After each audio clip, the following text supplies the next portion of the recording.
आपके इस जलसे में आने के वक्त पटना से हम निकले थे, असर का वक्त हुआ, एक छोटा सा गांव मस्जिद नजर आई तो वहां चले गए।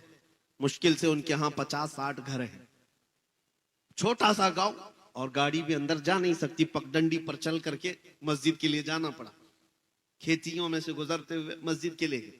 मैं क्यों बता रहा हूं, मस्जिद में गए, हम तो ये सोचते थे कौन इस गैर मारूफ इलाके में पहचानता है, लेकिन हर घर से लोग वहां पर आए और मुझसे मुसाफा करते हुए नारे लगाने लग गए। छोटा सा गांव था। मैंने पूछा पहचानते हो? कहा आप पहचानते नहीं, रोज सुनते हैं आपको। अब जो नारे लग रहे थे, मुझे इस बात का ये नहीं है कि मुझे लोग पहचानते हैं। छोटी सी बस्ती है, बनियान लुंगी पहने हुए लोग हैं, लेकिन वहां नारे जो लग रहे हैं मसलके आला हजरत और ताजुल शरिया। उस दिन ये एहसास हुआ कि मेरे अजीजों, वो एक छोटी सी बस्ती है, छोटी सी बस्ती, इनमें से कौन है जो आला हजरत को देखा हुआ है? कोई नहीं है, कोई नहीं उनके जमाने का। और उस बस्ती में, उस छोटे से गांव में गया कौन है आला हजरत को सिखाने के लिए, आला हजरत की मोहब्बत डालने के लिए? उलमा कहां जाते हैं? बहुत कम। उस बस्ती में तो हमने देखा कि कोई है ही नहीं, छोटा सा गांव है। ये एक मिसाल दे रहा हूं, ऐसे 1000 गांव है, हर गांव से ये आवाज आती है, मसलके आला हजरत, इश्क मोहब्बत, इश्क मोहब्बत। ये आवाजें क्यों आती हैं? जानते हो, यही मेरा जुमला याद रख लो, उनकी बात करो, हर दिल पे राज करो। आला हजरत अपने घर का कसीदा नहीं पढ़ते थे, अपने बाप दादाओं की तारीफ नहीं करते। जिंदगी में जब कलम उठाया है, मेरे मुस्तफा की शान बयान की है। करो मदह अहले दुवल रजा, पड़े इस बला में मेरी बला। मैं गदा हूं अपने करीम का, मेरा दीन पारे ना नहीं। उस आला हजरत ने जब कलम उठाया था, बारगाह मुस्तफा में यूं कहा था, सरवर कहूं कि मालिक व मौला कहूं तुझे, बागे खलील का गुले ज़ैबा कहूं तुझे, तेरे तो वस ऐबे तनाही से हैं बरी, हैरा हूं मेरे शाह मैं क्या क्या कहूं तुझे। अहमद रजा ने जब हुजूर पाक की शान में इतनी बातें अर्ज की, तो हकीकत बात यह है, अल्लाह करीम फिर तारीफ करने वालों के न नाम को मरने देता है, न कलाम को मरने देता है। आज उनका नाम भी जिंदा है और कलाम भी जिंदा है। 100 साल हो गए, मजमू में आज भी आला हजरत को पढ़ा जाता है कि नहीं पढ़ा जाता? और मैं समझता हूं आला हजरत की नातें, जुमले अगरचे उर्दू के सख्त हैं, आसान उर्दू में पढ़ी जाने वाली नज़में एक जगह, सख्त उर्दू में पढ़ी जाने वाली आला हजरत की नातें पढ़ो, दिल झूम जाता। अवाम भी अवाम है, ये भी आला हजरत की नातों में वजद करती है। क्यों? इसलिए कि इश्क में बोली हुई बात है। अब मैं आपको बताऊं, जालिम जिस कदर भी जुल्म कर ले और किसी का कत्ल कर ले, और वो ये समझ ले कि इस तरह से खत्म कर देंगे हम इस्लाम को, ये नामुमकिन सी बात है। मैं आज से कई साल पहले कहा था, जैसे न्यूजीलैंड में एक बार मस्जिद में घुस करके एक सन की आदमी, जिसके दिलो दिमाग पर सिर्फ इस्लाम की दुश्मनी बैठाई गई थी, बंदूक से मार करके 50 लोगों का कत्ल कर दिया। और उसने ये कहा था कि मुझे ये अहद किया हुआ हूं, या मुझे ये लगता है कि मैं इस्लाम को पूरी दुनिया से खत्म कर दूंगा। गया, जेल में बैठा रहा। ऐसे ही यहां भी बहुत सारे कुत्ते बैठे हुए, गुफे में बैठ करके भौंकते हैं कि इस्लाम का विनाश कर देंगे, धर्म संसद करके अपनी लोमड़ियों के बीच में, बाकी बाहर आने की हिम्मत नहीं।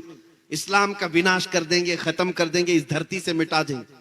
हम उनको हमेशा यही कहते हैं। एक न्यूज रिपोर्टर हमारे पास इंटरव्यू लेने आए थे, वो कह रहे थे कि फलां साधु जी, फलां पंडित जी, फलां पाखंडी जी, जो भी है, ये कहते हैं कि इस्लाम का विनाश कर देंगे। हम कहते हैं उनसे, जाइए वो बाबा से कह दे पहले अपने बदन की खुजली मिटा ले, वो उससे नहीं मिट सकती।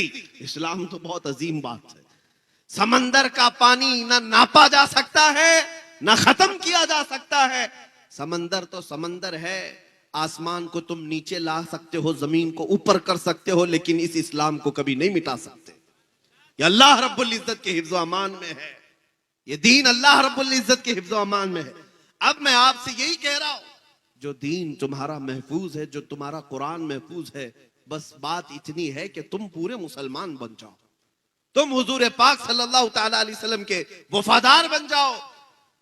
हर घड़ी तुम्हारे साथ निस्बत मुस्तफा होना चाहिए, हर घड़ी तुम्हारे साथ अजमत मुस्तफा का पासो लिहाज होना चाहिए।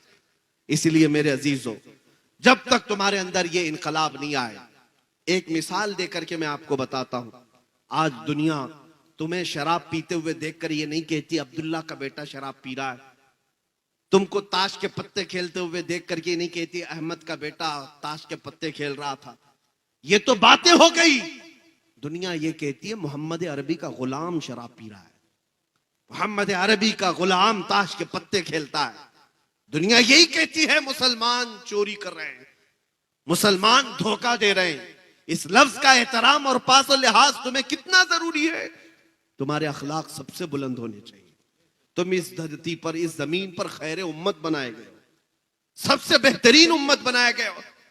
तुम अगर दिन भर गाने सुनते हुए नाचते हुए गुजारोगे तो तुम्हारे दिलों में निफाक ही तो पैदा होगा। मुहद्दिसीन फरमाते हैं जो कसरत से गाने सुनता है वो मुनाफिकत की तरफ जाता है, उसके दिल में कुफ्र आने लगता है। और एक रिवायत यह है जो कसरत से गाने सुनता है वो जिना की तरफ जाता है। ये बेहयाइयां और बदकारियां यूं ही नहीं आती। मैं आपको क्यों कह रहा हूं ये गाने वगैरह सुनना छोड़ दो, तुम्हारे दिलों के अंदर सिर्फ निफाक और डर पैदा होता रहेगा। तुमको अगर सुनना है तो अजमत इस्लाम के तराने सुनो, मेरे मुस्तफा की नाते सुनो। दिल में ईमान रोशन होता है, दिल के अंदर मजबूती आती है और तुम इस तरह बुजदिली की जिंदगी नहीं गुजारोगे। तुम जमे हुए पहाड़ों की तरह बन जाओगे। आज पास और लिहाज करना भी छोड़ दिया है मुसलमानों ने, जिसकी वजह से लोग तुम्हें तख्ते मश्क बनाए हुए हैं। इनको पता है ये हैं करोड़ों की तादाद में, लेकिन इनकी तरफ से अब जवाब नहीं आएगा। इसीलिए देखो जिसको चाहे जंगल राज में शूट करके मार दिया जाता है। क्यों ऐसे हालात पैदा हो गए, क्यों इतनी हिम्मतें बढ़ गई? उसकी वजह यही है कि गुलाम मुस्तफा की बात तो ये थी कि इनको छेड़ना तो दूर की बात, इनके किसी बच्चे को भी कोई हाथ नहीं लगाता था। उनको पता था कि ये मोहम्मद अरबी के शेर हैं, ये निकलेंगे अपने यहां से तो लोगों का जीना हराम कर रखेंगे। दुनिया खौफ रखती थी, लेकिन तुम्हें तोड़ दिया गया है, फोड़ दिया गया है। चाहे जितने भी हालात बुरे हों, लेकिन मैं एक बात आपके सामने फिर से कह रहा हूं, तुम्हारे साथ सब कुछ हो गया हो, जुल्म हो गया हो, सब कुछ खो गया हो, सब कुछ छिन गया हो, लेकिन सीने में मोहब्बत मुस्तफा का सौदा कभी मत करना। ये एक दौलत अपने साथ रखो। अपने बच्चों को भी इतना पिलाओ, इतना पिलाओ कि बच्चों से, औरतों से भी मैं कहूंगा, माओ से भी, कि बच्चों को दूध पिलाओ तो ये कह करके नहीं कि बेटा तू बड़ा होगा मुझे ये कमा कर देगा, वो कमा कर देगा। माएं बचपन में बच्चों को ये तरबियत दे कि बेटा मैंने तुझे अजमत मुस्तफा के लिए पाला है, और फिर देखना कि वो तुम्हारी भी कितनी अजमत का एहतराम करता है। जिसको तुमने अल्लाह उसके रसूल की मोहब्बत में पाला वो तुम्हारी अजमत और एहतराम का भी पासो लिहाज रखता है।